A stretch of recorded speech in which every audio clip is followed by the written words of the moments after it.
अस्सलाम वालेकुम। मैं आज आप लोगों से एक स्टोरी शेयर करूंगी और उस स्टोरी के सुनने के बाद आप लोगों के अंदर से डर और खौफ बिल्कुल निकल जाएगा।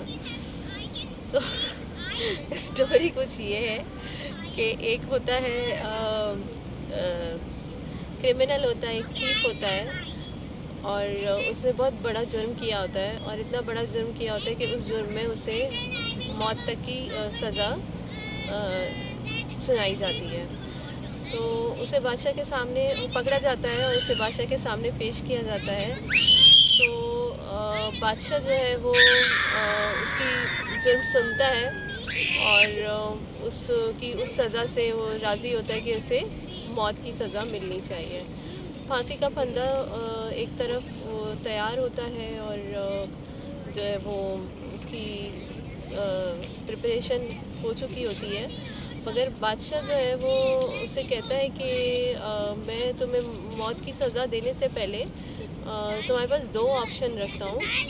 दो ऑप्शन ये है कि या तो तुम जो है वो फांसी का फंदा ये तुम्हें दिख रहा है और तुम्हें मौत की सज़ा हो जाए, और या तो फिर ये एक खौफनाक सा लोहे का बहुत बड़ा दरवाज़ा है, मैं तुम्हें उम्र भर के लिए इस दरवाजे से गुज़रना होगा।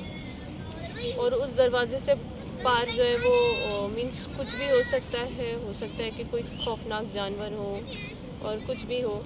तो जब इस तरीके की बात बादशाह उससे करता है तो वो थोड़ा सोच में पड़ जाता है और उसे समझ नहीं आता कि वो किस चीज़ को चूज़ करे, या तो फिर वो फांसी के फंदे को या फिर उस लोहे के दरवाजे से गुज़रने को। तो वैसे एक सवाल है कि अगर आप होते तो क्या चूज़ करते? मगर उसी दौरान उसके जो दिमाग में कुछ इमेजिनेशन चलना शुरू हो जाती है और उसे होता है कि मैं उस लोहे के दरवाज़े के पार वाली उसको चूज़ करूं, कि मैं उस लोहे के दरवाज़े से जो है वो उसको चूज़ करूं। जैसे ही वो सोचता है कि मैं उसको चूज़ करूं तो उसके दिमाग में ये होता है कि वहाँ पे बादशाह ने ज़रूर कोई जंगली जानवर और भूखे जानवर छोड़े होंगे जो मुझे अदमुआ कर देंगे, क्योंकि जुर्म तो मैंने ऐसा किया है कि सज़ा वो मुझे ऐसी ही देगा। तो उसके पार लगता है यही कुछ इसी तरीके का होगा। मेरा वो उस तरीके की इमेजिनेशन से बहुत ज़्यादा खौफजदा हो जाता है और चूज़ वो ये करता है कि बजाय उसके कि मैं उस दरवाजे उस लोहे के खौफनाक से दरवाजे को चूज़ करूं, उससे बेहतर है कि मैं एक ही साथ ही मर जाऊं और फांसी का फंदा चूज़ कर लूं। इस तरीके की सोच में फिर वो बादशाह को कहता है कि मुझे फांसी ही दे दें आप। जब वो फांसी की तरफ उसके गले में आ रही होती है रस्सी, तो उसे थोड़ी सी क्यूरियोसिटी होती है कि मैं पूछ तो लूँ बादशाह से कि आखिर उस दरवाजे के पीछे था क्या। वो पूछता है बादशाह से और बादशाह को कहता है अब तो मैं मरने वाला हूँ, अब आप मुझे बता दें कि उस दरवाजे के पीछे था क्या, मैं तो मर जाऊँगा, अब किसी को बता तो नहीं सकता मैं।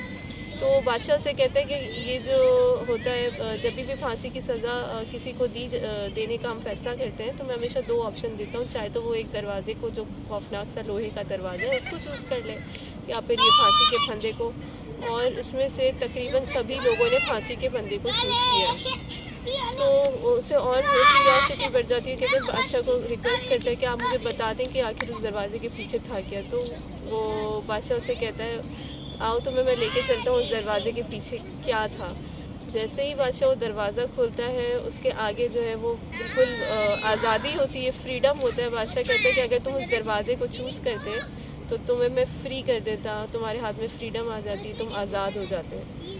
बहरहाल इसी तरीके से हम कुछ जो ऐसी चीज़ें होती हैं जो हमारी रियल लाइफ में कुछ अननोन चीज़ें होती हैं जिसे हम अपनी इमेजिनेशन कर कर के खौफ में मुब्तला हो जाते हैं बगैर किसी वजह के, और अपनी ही उन इमेजिनेशन से डरते रहते हैं, बजाय उसके कि हम उस दरवाज़े को चूज़ करके उससे एक दफ़ा गुज़रने की कोशिश तो करें। हम वो कोशिश से ही डरना शुरू हो जाते हैं, तो दरवाज़े तक पहुंचने की हिम्मत ही नहीं आती और हम उस फांसी के फंदे को अपने गले में डालना कबूल कर लेते हैं, बजाय इसके कि हम उस दरवाज़े को चूज़ करें जिसके आगे बहुत